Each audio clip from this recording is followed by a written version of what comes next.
Si vous mangez le pain tout seul, le sucre va monter très très rapidement. Si vous mettez du beurre sur le pain... Pourquoi? Parce que la graisse... Parce que la graisse ralentit l'absorption du sucre dans l'estomac. Oui. Ah, vous pouvez me rassurer, on fait ça tout le temps. Oui, je ne commence jamais un repas sans du pain et du beurre. Votre espérance de vie est déterminée à 93% par votre style de vie. Seulement 7% par les gènes. Ce qui veut dire que c'est vraiment la manière dont vous vivez va déterminer la manière dont vous vieillirez.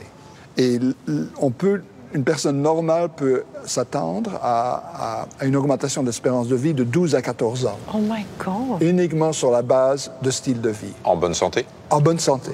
Et donc, on parle beaucoup de l'alimentation, mais ce qui est probablement le plus important, c'est le jeûne. Et donc, je dis toujours, ce que vous mangez joue un rôle, mais ce qui joue le plus gros rôle dans le vieillissement, c'est quand vous ne mangez pas. Pendant le jeûne, il n'y a pas d'énergie qui arrive. Donc, on devient dépendant de l'énergie interne. Hein? Quand on étudie les populations en France ou aux États-Unis, on mange pendant 16 heures et on jeûne pendant 8 heures. Et donc, la première chose que je recommande aux gens de faire, c'est d'inverser. Et donc d'essayer de limiter la quantité d'heures pendant laquelle vous mangez et d'avoir un jeûne de 16 heures. Si vous avez un jeûne prolongé, c'est que votre corps va commencer à produire une nouvelle forme d'énergie qui est ce qu'on appelle les cétones.